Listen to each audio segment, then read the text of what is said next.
Gushimiye Mana ku birenge byacu wemeye ko bitumbera mu ngoro yawe n'ushimwe. Turagushimiye ko wemeye ko imiryango yuguruka ubwoko bwawe tukinjira. Turavuze duti cubahiro n'icawe ibihe bitashira mukunzi. Yesu turagushimiye ni kubw'urukundo wadukunze kuva kera. Nico gituma utwemereye Mana. Ni kubera ko waturungikiye Yesu Kristo ngo aze kuducungura. None ubwoko bwawe nguburi imbere yawe. Mw'izina rya Yesu turiteze kugira uyage natwe. Turiteze kugira mwamukora ibihambaye. Mw'izina rya Yesu Kristo turasenza Imana kugira ngo ubwiza bwawe hano muri kino kibanza. Turakuye ibisigo n'abadayimoni bose mw'izina rya Yesu. Turasabye ubwiza bwawe buganze. Turasabye inkomezi zawe ziganze kino kibanza. Turasengeye umukozi wizigiye mw'izina rya Yesu n'umwana w'umuntu, ariko turasabye muri we tumve wewe Imana wivuge mw'ishengero. Ishengero duhembuke muri bino vya nyuma mw'izina rya Yesu. Twongere kumva imirindi y'Imana, twongere kumva Imana ukundi. Ni mw'izina rya Yesu Kristo dusenze twizeye, amen. Muvyagire turekere Imana ivuge iciye mu mukozi. Kaze mukozi w'Imana. Umugororotsi azomererwa neza, genda umubwire ko azomererwa neza.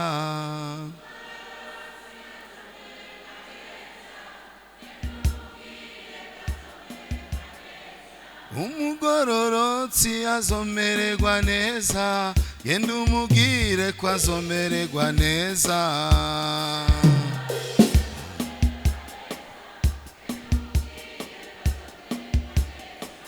Umugororotsi azomererwa neza, genda umubwire ko azomererwa neza.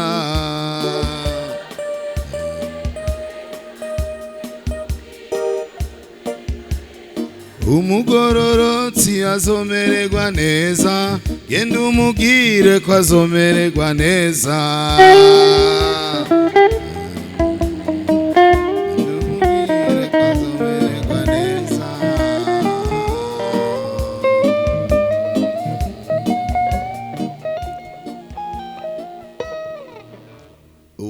Kandi ndonge kandi kubaha mwiriwe mu izina ry'umwami wacu Yesu Kristo.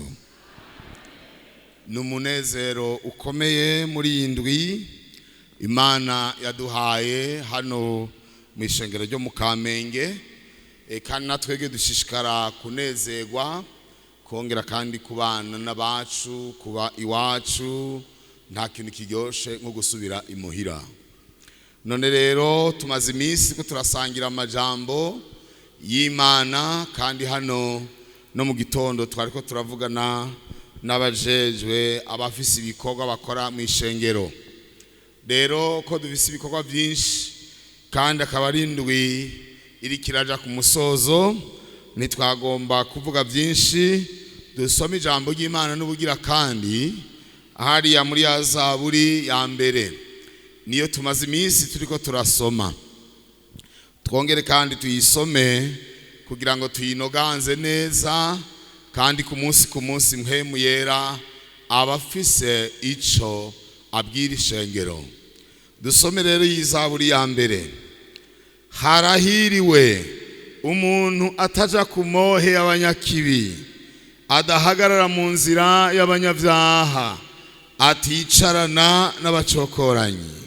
Ariko ibimuhimbara biri mu vyagezwe vy'Uhoraho, kandi ivyagezwe vyiwe nivyo ashira ku mutima, ku murango no mw'ijoro.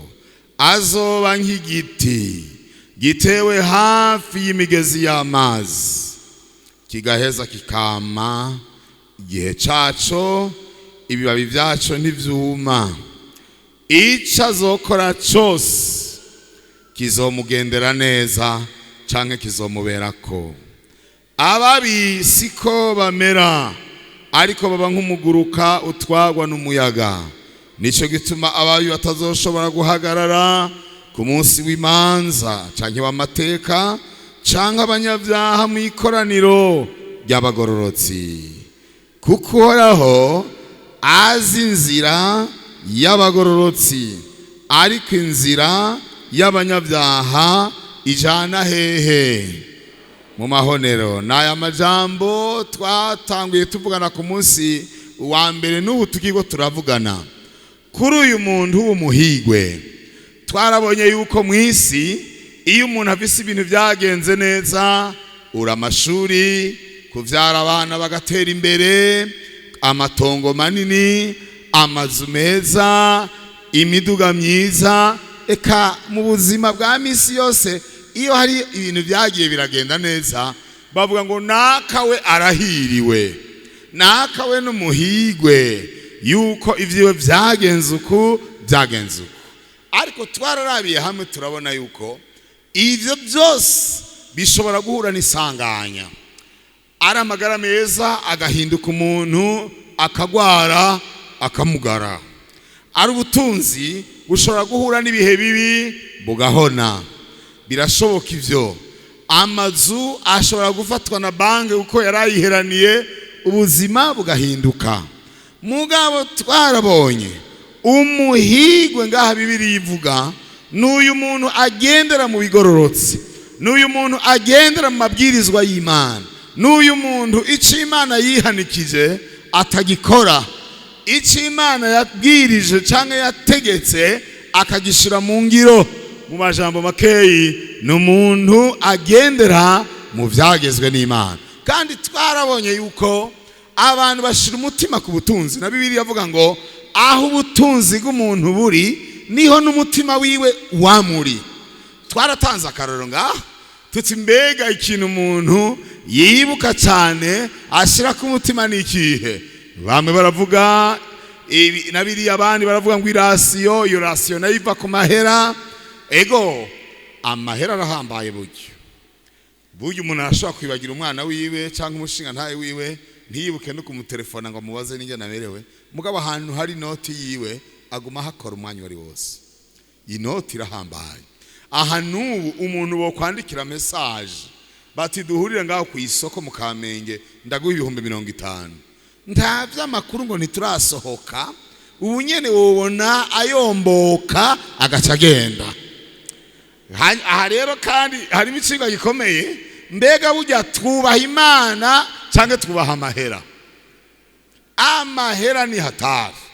Ubundi muntu yarambariye muri no minsi ngo igipimo cyanyuma cerekana ko umuntu ari umukizwa ngo na mahera.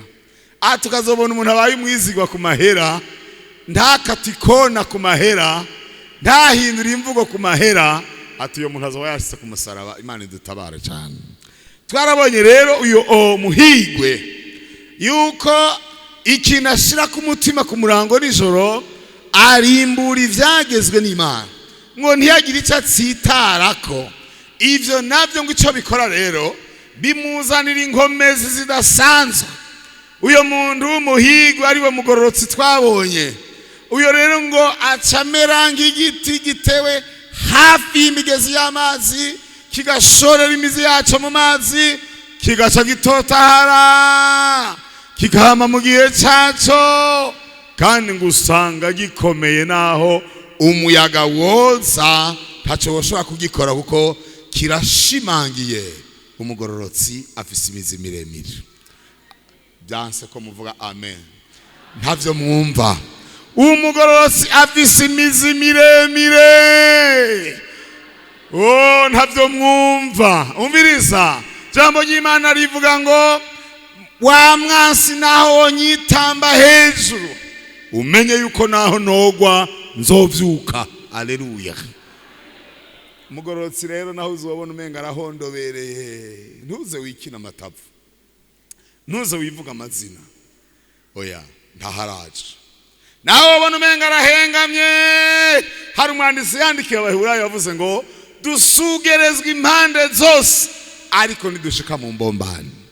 Kubera yuko yasugerejwe ukabona umengo yaheze ukabona umengo nahiwe ntiyakiboneka uhereye uwo munsi nyene atangura kunaga. Haleluya!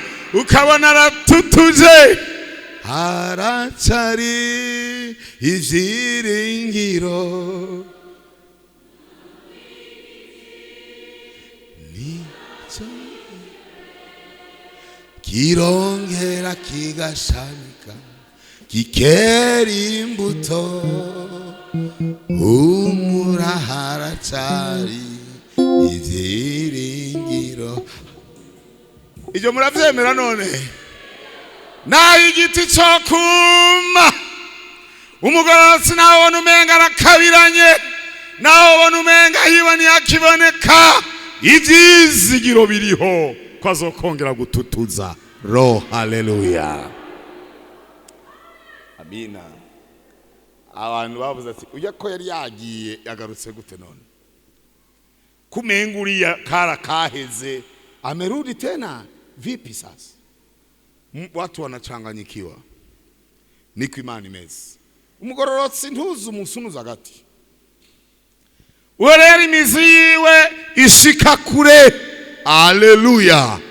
Kandi mu gihe ciwe akama. Ndakwipfurize kwama mu gihe cyawe. Haleluya. Niko umugororotsi ameze, niko twamubonye.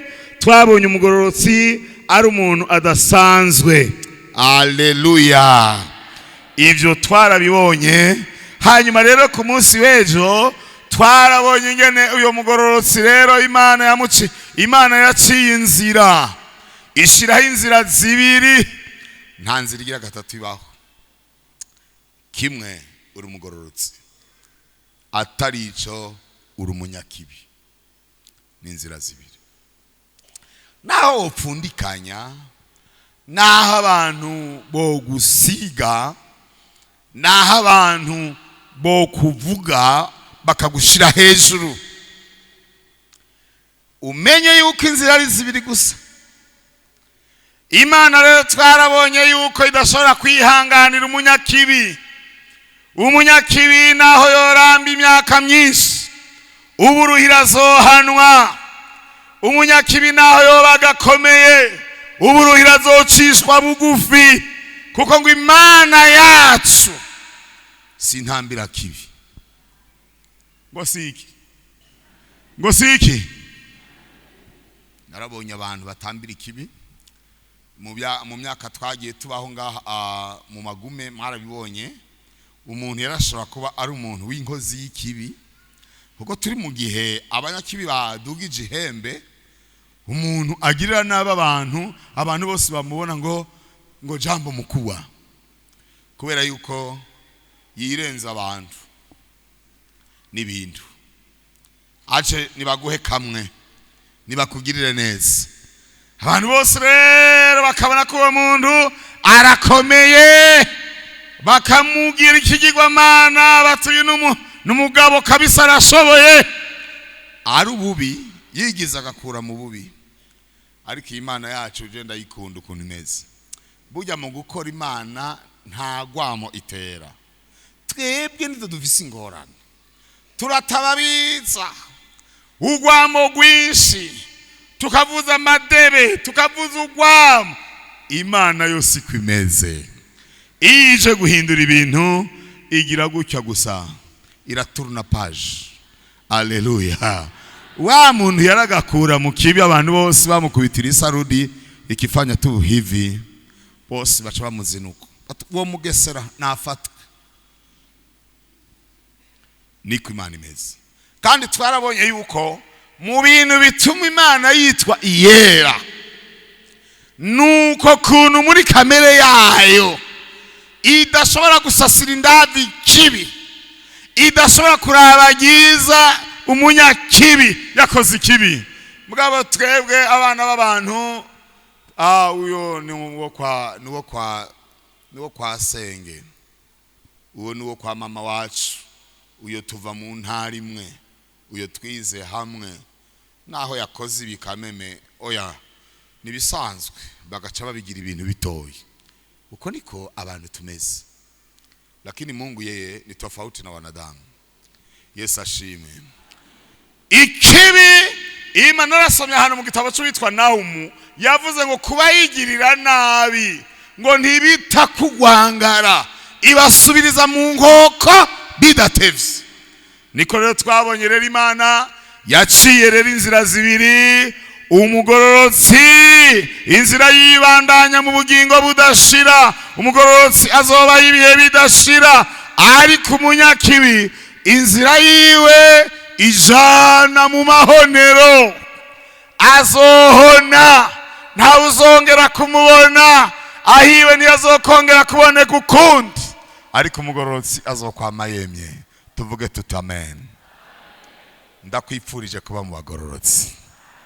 Amen, amen, amen.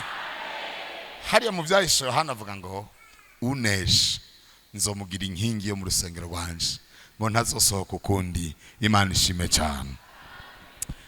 Umugororotsi rero ararinzwe bikomeye, Imana iramugwanira. Dusome gatoyi mu gitabo ca Nahumu. Nsabe umuntu yoza kudusomera nimba yonyarutsa, anyaruka kuhabona Nahumu igice ca mbere umurongo w'indwi ugera ku 8. Bega Enos ari ingo soma ayo majambo. Nahumu rimwe umurongo wa ndwi kugera ku 8. Uhoraho ni mwiza, n'ubuhungiro bwo ku munsi w'amagorwa, kandi arazi abamwizigira. Ariko abagwanizi biwe azotuma batwagwa n'uruzi rusendanisha, kandi abansi biwe azobakinagiza abashitse mu mwiza. Urazi nsome iyi version nshasha wumviriza ingene bavuga. Havuga ngo Uhoraho ni mwiza, n'ubuhungiro bwo ku munsi w'amagorwa, kandi araza abamwizigira.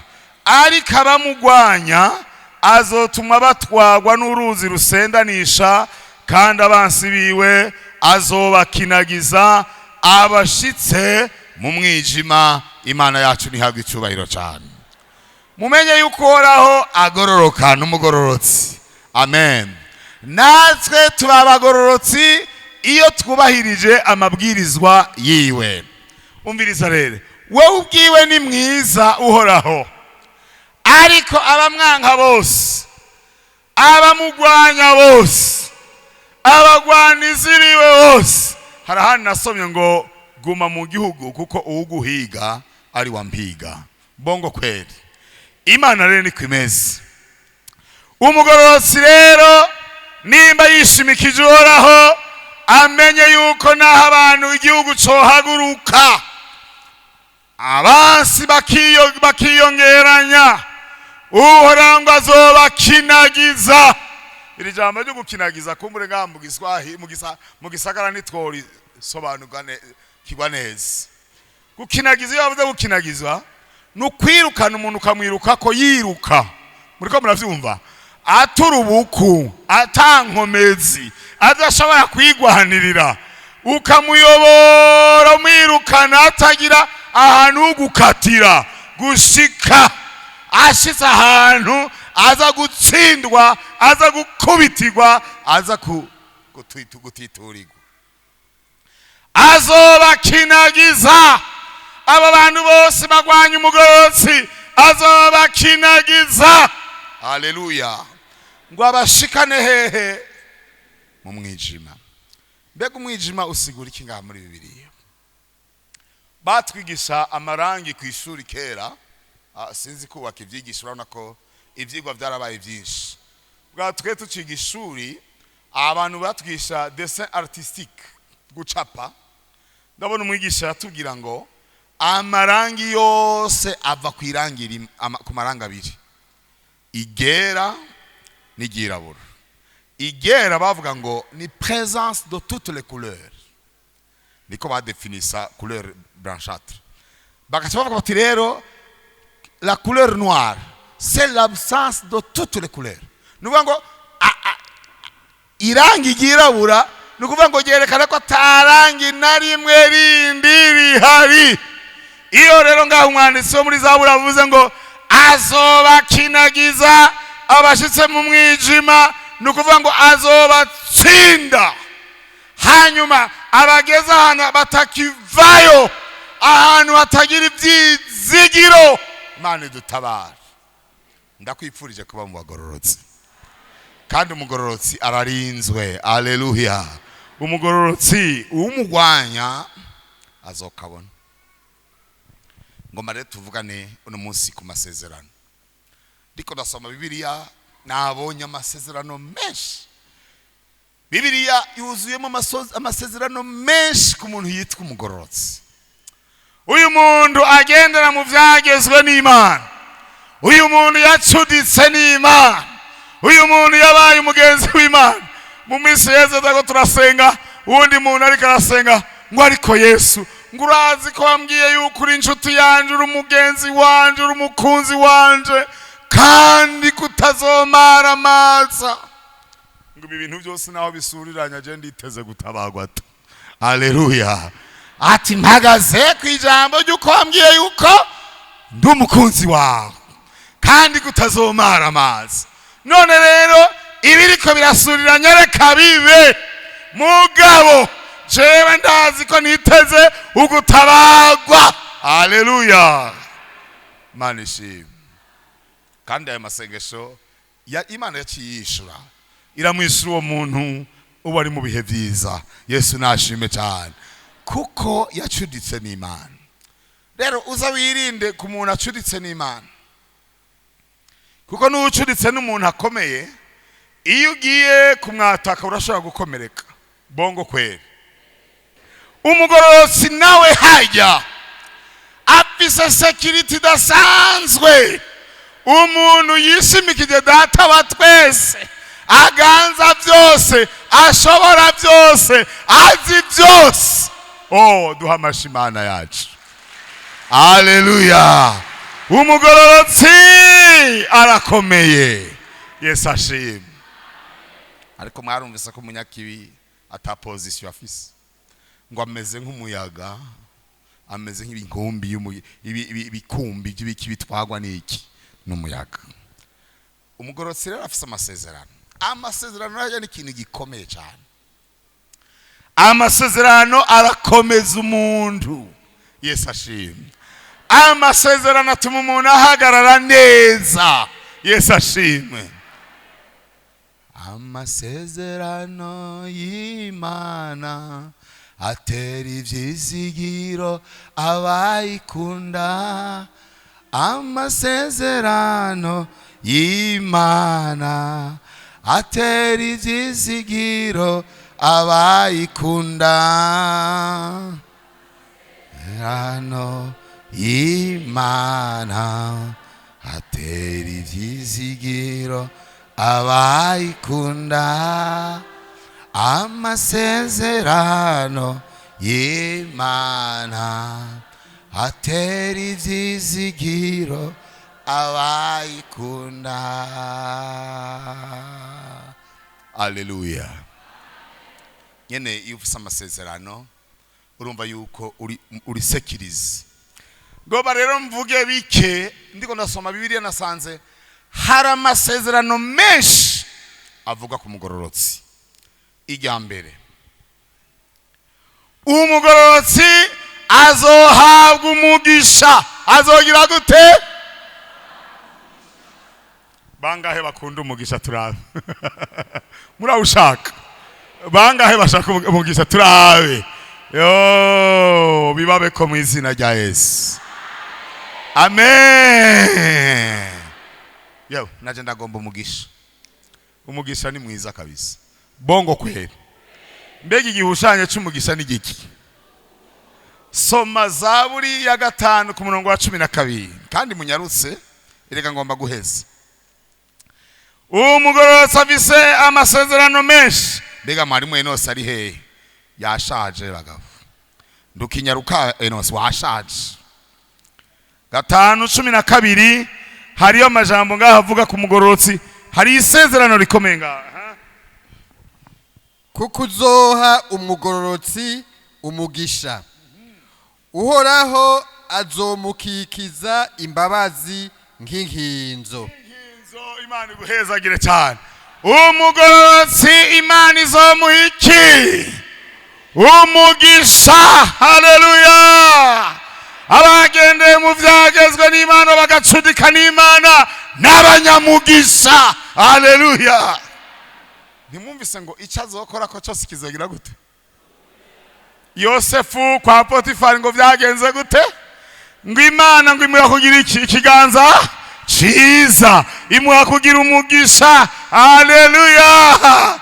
Yakora ku kintu gusa, nimba ari inkoko igaciberura 10 na tungahe, nimba ari inka ikabyara ubwo nyene, nimba ari nta, ibintu byose ngo yajejwe mu rugo kwa Potifari, ubutunzi buriyongera kuko hari atashe umugororotsi. Amen.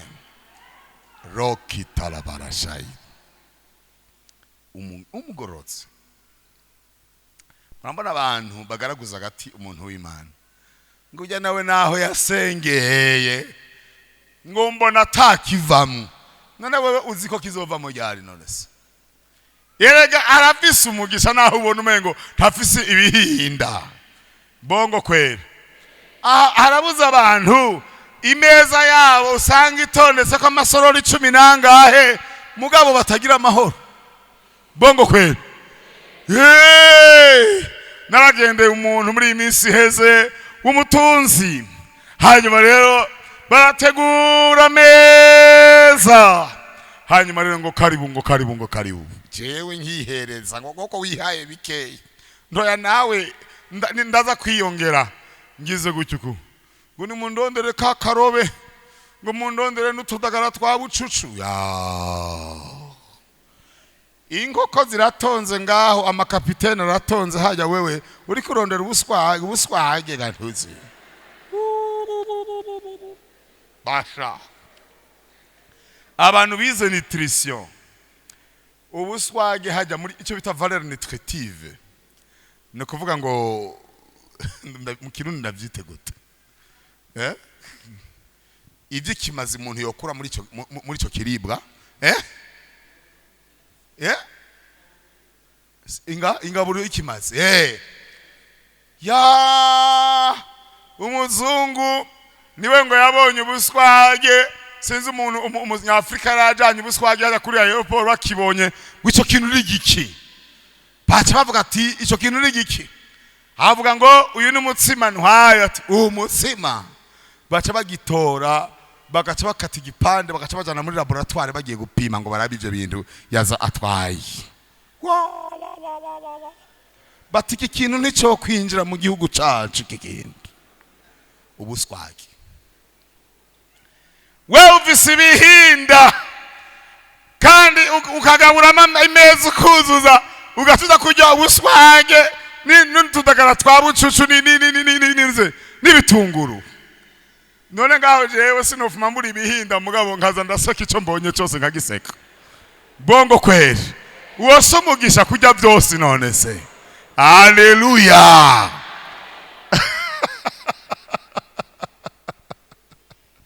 Hanyuma rero gacuvuga ngo we ngurahambaye, uhambaye n'umugororotsi, uko Imana izomuha umugisha. Imana izomuha iki? Bangahe bagomba umugisha kandi kuno mugoroba.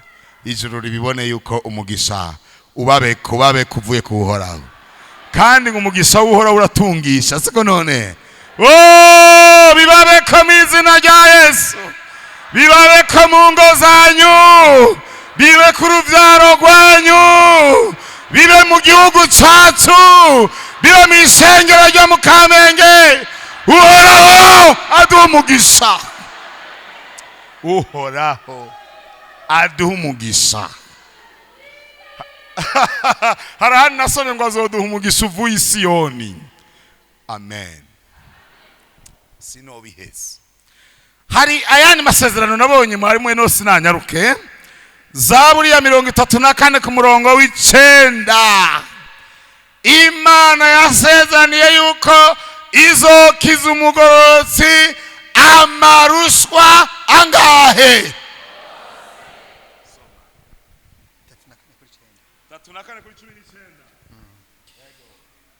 3:19. Amarushwa y'umugororotsi ni menshi, ariko uhoraho ayamukiza yose. Haleluya! Mbega ngo amarushwa y'umugororotsi nangahe? Menshi nangahe? amaze kuba abiri abamaze kuba menshi. Bongo kweli. None rero umugororotsi yoye kwidodomba, reka ngeragezwe, reka nirindi geragezwa rize, reka n'ayandi marushwa yiyongeranye yegerane, umugororotsi ahondobere, abantu bose babibona bati karabaye. Lakini umvirize, ayo marushwa nahari menshi, uhoraho azomukiza angahe? Amarushwa y'umugororotsi ni menshi, ariko uhoraho arayamukiza, azigama ubugingo guhora akamukiza sibiwe. Jewe nzama nira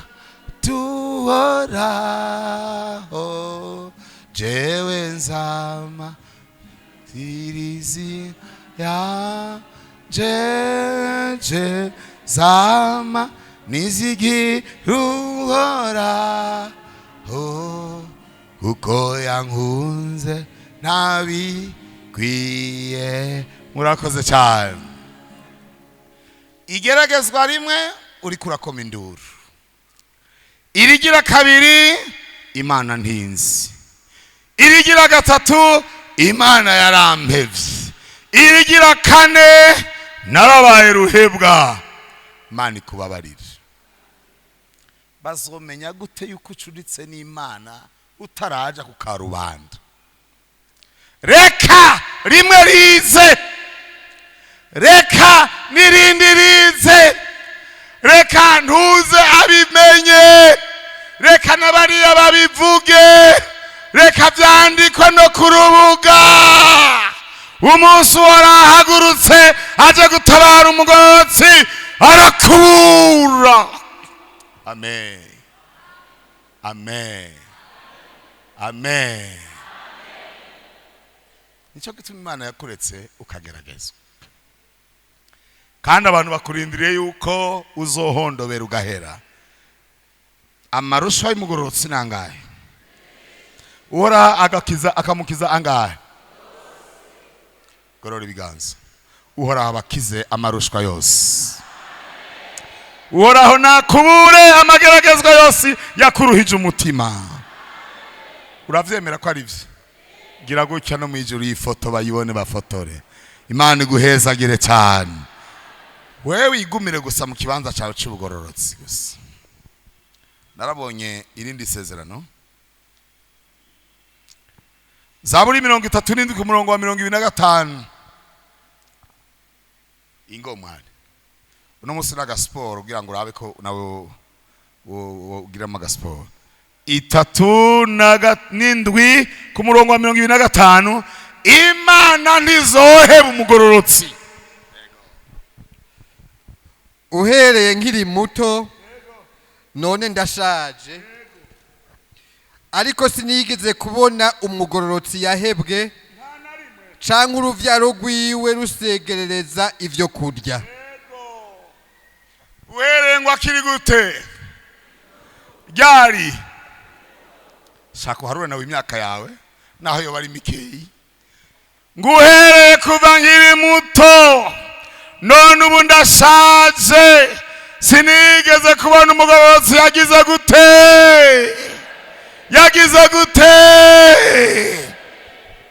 Never. Imana ntishobora guheba umugororotsi. naho abantu bo muheba, abantu barambirwa umuntu n'ingoga, abantu niko bameze. Iyo umuntu akorokeye mu igeragezwa rirerire akarayimaramo igihe kirekire, abantu baratinda bakamurambirwa. Akararo gato ikahafi, umuntu agwaye mu bitaro cyangwa akagwaza, burya umunsi yinjiye ibitaro hariyo n'abasekaniraho n'amasorori bagasanga ni 4 canke 5 bahasekaniye. Bongo kweri, rindira bukeye zari 4 haca haza 2, hanyuma indwi iheze izohera hasigaye isorori imwe yonyene, nayo nyene iza kwa haba na haba. Muriko murabyumva? Kundwi igira kabiri nta nuzoba kivuga yuko ari mu bitaro uwo muntu. Rindira ukwezi ko kujemwo, abantu turambirwa n'ingoga kandi tugaheba n'ingoga. Niko abantu tumeze. Kandi umuntu burya akunezererwa kwirikura mutabara ukiri umuntu w'ikimazi imbere yiwe. Ngoja tu kesho mambo yabadilike, wewe sasa umekuwa nini? Takataka tu ya kutupia kule mbali. Niko abantu tumeze. Ariko Uhoraho yarasezeranya yuko atazoheba umugororotsi. N'abantu bose bo guheba, n'abantu bose borambirwa n'ivyawe, n'abantu bo gutitura cyangwa bakavuga ati ibyiwe nta nukibiraba, nta nukivyitaho. Uhoraho wewe nihari, ntazoguheba. Nimba wagumije ikibanza cy'ubugororotsi ntumucumureko. Sema amen. Ndakwifurije kutazohebwa n'Imana. Imana ibahezagire. Zaburi 92 ku murongo wa 12, irindi sezerano: umugororotsi azototahara nk'ikigazi. Umugororotsi azototahara nk'ikigazi, azoshirwa hejuru nk'igiti c'isederi c'i Lebanoni. Yesu aguhezagire cyane. Aya majambo ikigazi, isederi ry'i Lebanoni, kubera yuko Bibiliya yanditse mu bihugu vy'ubugaragwa, bobo rero bavuze igitutu, baturaho n'igitutu iburyo bwanje, bavuze ijambo rinini cyane. Ikigazi twese turakizi, ni igiti gifise amashami ashobora kuzana agatutu keza. Iyo byatewe ahantu ari byinshi nk'abagenda hiyo baje kumuzinda mu Kivoga murabibona, abafata inzira ija mu Rumonge murabibona, n'ahandi aha mu karere k'Imbo. Ikigazi aho bagiteye ni igiti gishobora kuzigama igitutu kuva mu gihe c'imvura no mu gihe c'uruzuba rukabije. Munsi y'ibigazi haguma hatotahaye. Yesu ashimwe. Amasederi nayo y'i Lebanoni, bijya bihugu vy'ubugaragwa hariya muri ya bihugu, ahantu hari ibiti by'amasederi bikomeye cyane ni muri Liban, mu gihugu cya Lebanon ni Liban. Rero ayo masederi barayitiriye, abandika amazaburi barayavuze ko cyane. Bisigura iki? Uhoraho azototahaza umugororotsi no mu gihe kidakwiye atotahare. Haleluya. Sasa rero umuntu azocudika n'umugororotsi azopfaya. Azogira gute? Nzopfanya. Ntako muzi. Nzopfanya. Nzopfanya. Ndabiheko n'abandi. Mwe muramubahako. Aha muramubahako. Umviriza, umugororotsi rero ntatotaharira ubusa, n'abandi bose bamwisunga baratotahara. Ndakubwire ko kubana n'umugororotsi ari ibintu byiza cyane. Yesu ashimwe. Ntugashavurire umuntu yahezagiwe n'Imana, ntugashavurire umuntu akorana n'Imana, ntugashavurire umuntu yacuditse n'Imana. Ahubwo rondera gucudika nawe, kubera yuko niyatotahara nawe uzokwinyegeza munsi yiwe, Imana ije kumutabara, ije kumuhezagira, nawe ucuhezagirwa. Umugororotsi azototahara nk'ikigazi. Yesu ashime cyane. Hagera ikigazi kirafise n'amateka ahambaye. Ni igiti gishobora kuramba, ni igiti uravye imizi yaco, ni imizi y'iminyantege nke, mugabo ikabiyigwiriye aho kiri usanga gihagaze kabisa. Yesu ashime cyane. Uhoraho azotuma umugororotsi agira gute? Atotahara nk'ikigazi. Ndakwipfurije gutotahara mu izina rya Yesu Kristo. Ndangirize, ni menshi amasezerano. Ingo dusome 112 ku murongo wa 6. Umugororotsi rero azokwibukwa ibihe bidashira. kuko atazokwigera anyiganyizwa. Umugororotsi azokwibukwa ibihe bidashira. Amen. Kuko atazokwigera anyiganyizwa, umugororotsi azokwibukwa ibihe bingahe? Mbega umugororotsi aribukwa rimwe gusa, kabiri, azokwibuka kugeza kangahe? Oh, haleluya! Mugororotsi nezerwa kuko azokwibuka ibihe bidashira. Amen. Imana ihaga icyubahiro. Muri misi narabonye umuntu asenga Imana cyane, mugagira amageragezwa. Abana biwe bamwe bariga baraheza kaminuza baca babanywa rumogi. Uwundi ariga kaminuza acaba aratubwenge aba ikidebiri. Umukobwa wiwe umwe acavyarira ishushu muhira. Hanyuma rero bene data bataribo bakaza baramuvuga ngo nawe ngo iyo ubutumwa buvuze ngo aca yuzuzwa ngo akigira ubuvugishwa, yaba Imana imuzi abari mu magogwa nkajya arimwo. Mwiyubare mw'abantu b'Imana, hari igihe umuntu w'Imana agira umunwa mubi.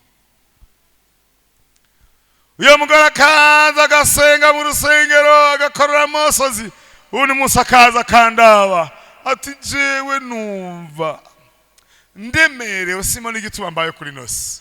Aho rero agwaye asima n'asthmatic.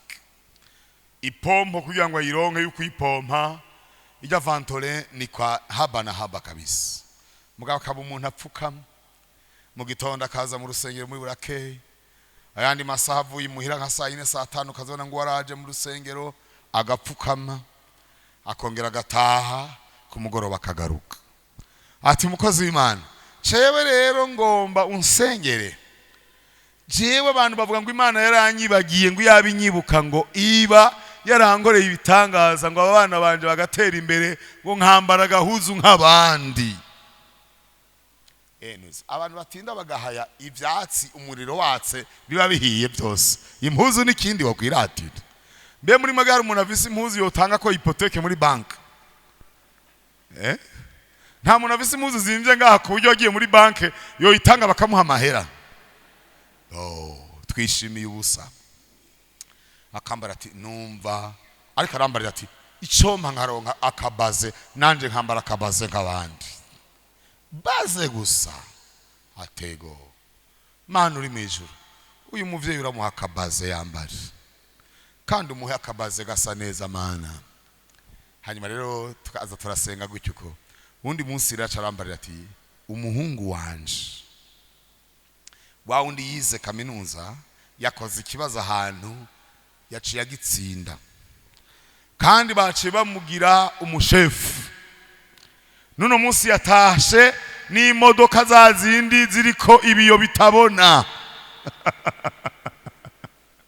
Umvinye ni by'Imana bimeze. Umuntu ataragira nese y'akazi bagaca bamuha n'imodoka y'akazi.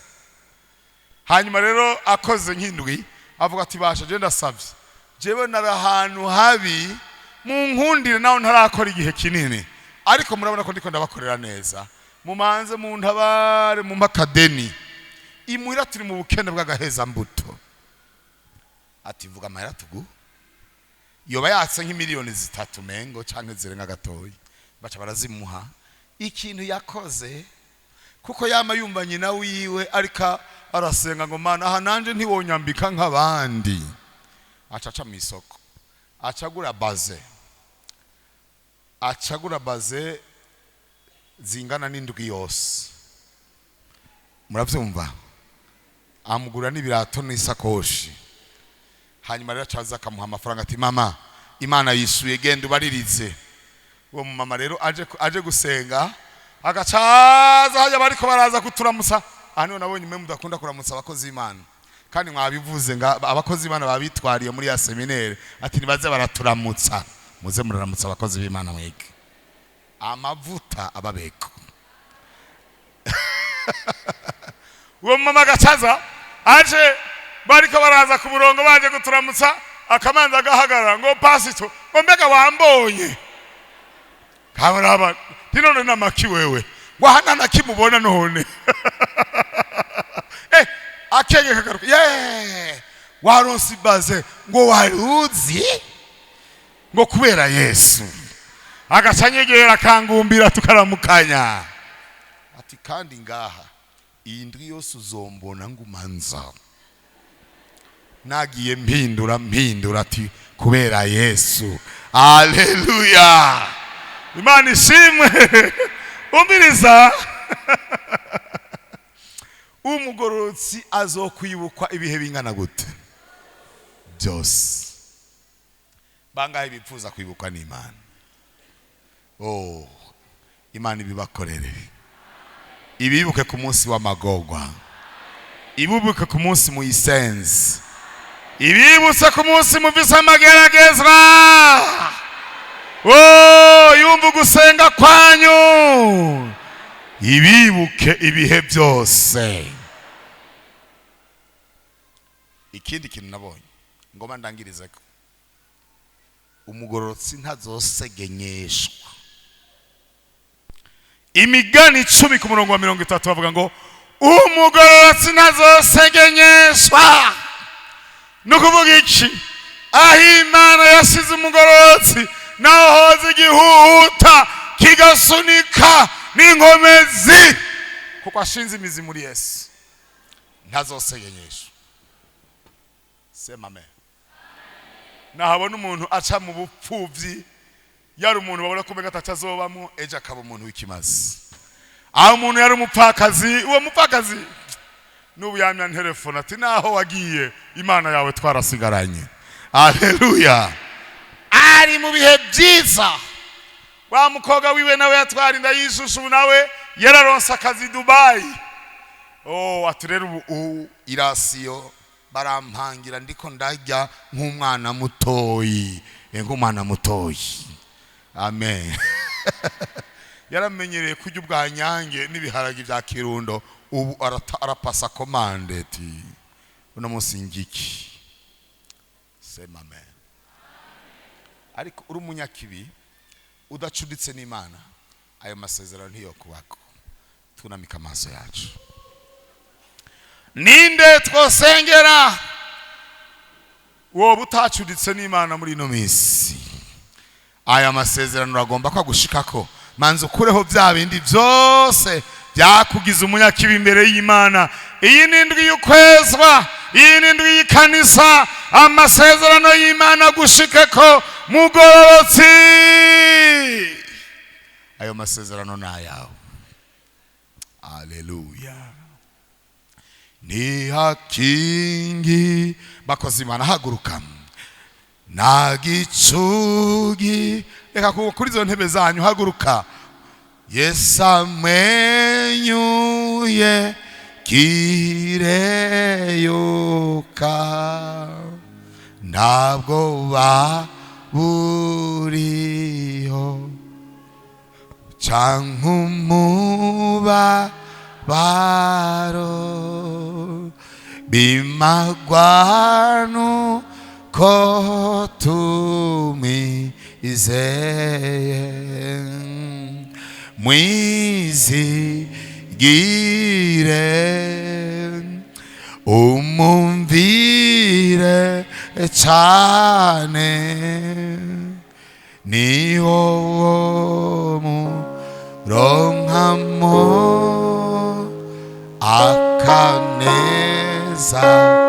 kenshi. Amina. Aleluya. Mwarimu Fulgence ngo ingusenge bakiriko baratunganya ingusenge.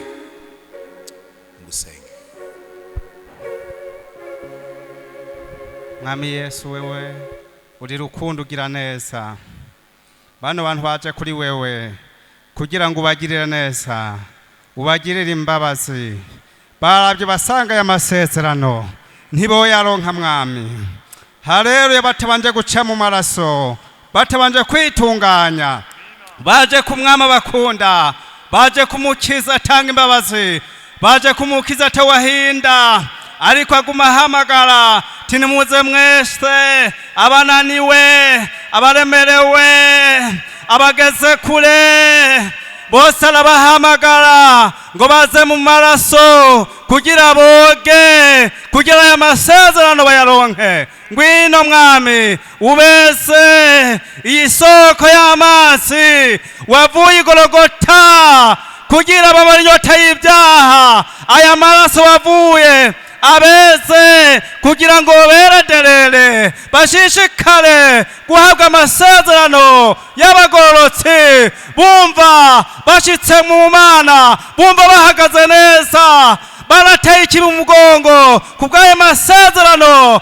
biruhutse kuko bahagaze ku mwami aharira, baha imbabazi, baha ikigongwe, baha ububasha. Turabasengeye kugira bashikame, kugira baharigwe, kugira bezwe. Tubasenge muri rya zina rya Yesu Kristo mwami wacu. Amen. Imana ntizoheba umugororotsi, kandi naho ugwara Imana izogukiza ngo amarushwa y'umugororotsi ni menshi ariko Uhoraho ayamukiza yose. Mu izina rya Yesu Kristo hagurukira iki gitugu kikugoye. Urafise amarushwa, ishobora kuba ingwara canke ibihe bibi vy'inyatsi, birashoboka. Ayo marushwa nahari menshi, Uhoraho yagukiza yose. Amena. Hagarara ugorora ikiganza cawe cy'ukuryo, dusenge Imana. Mwarimu Kome wahejeje kumufasha? Ego wahejeje kumufasha, uragaruka kumufasha usenge. Mana turagushimiye, umeze neza mu ijuru no mu isi, ntawe uhanye nawe mwami Mana. Mbaza wa ni nziza Mana, cyo gituma isi ikiriho. None turagushimiye abantu bamaze gukira imitima Mana wacu, wakiza n'imibiri mu mishishago yawe mwami. Abantu bose niho bakirira kandi baturirwa imitwaro. Mwaje mu isi kugira ngo usanga bikwa by'umuranduzi mu Satani, uruvyaro rw'Abrahamu rwidegembye. Shimwa nyakubahwa. None turasengeye abagwaye, ushiye kubakiza mu gihe cy'intumwa mwami, mu gihe cyawe itangaza byarakoreka. Uhoraho abantu bose bakagwirirana. Uhoraho n'uyu munsi mwami itangaza bikoreke, bikoreke mwami kuri umuguru, abantu bose bakubone, abarushe baruhuke, abagwaye bitakira. Amen. Aloba ingwara zidakira kuri umugoroba bakire mu izina rya Yesu Kristo. Amahasi makire, amadiabete akire, petasyo zikire, amafiga akire, abagwaye amaso bakire mu izina rya Yesu Kristo. Abariko amena, abamatagenda ahera bakire mu izina rya Yesu Kristo. Abagwaye maestoma bakire, abagwaye amapostate bakire, tanda mamushiza Mungu.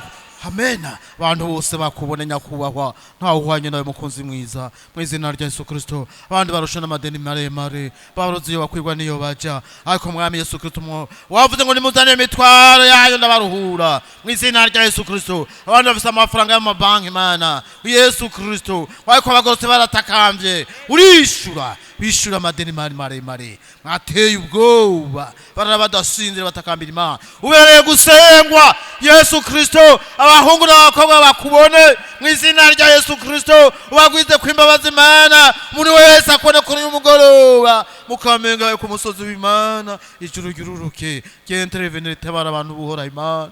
amena wirongera amashimwe muri aba bantu mana zina rya Yesu Kristo wirongera amashimwe avuye mu bagororotse bawe mana bahezagire n'umukozi wa muhezagire mu izina rya Yesu Kristo mwemu yera mwugururire kandi yongera mwongera amarembo avisione ho mu ijuru abona umuco w'Imana yamatonda urutonde rw'ijuru nkuko Kristo yatora urutonde rw'ijuru mu izina rya Yesu akwivye Imana igomba mwamana mu izina rya Yesu n'umukozi wazatonda urutonde adambairisi azaronka urutonde ruvuye mu ijuru ahawe na Kristo Yesu ngo data yantumye nanye niko ndabatumye mwami tangaza bikoreke ishoye kigarukana bari twebwe turagushimiye kukijije abantu bawe mbazoga kandi amashimwe hagarenga ahantu mana ti wa musi yakoze ibitangaza wa musi Imana yangije zabigwara binayo ubwoba ya mitwaro no tunyosuzugurwa imbere y'umugabo kasuzugurwa imbere y'abana imbere y'ababaye n'abancukura horaho yarishe sinajyo harashimagiza wakoze Imana kuvyumvise mwami nzo tumye gusaba bikora mu izina rya Kristo Yesu amen mwizigire umumvi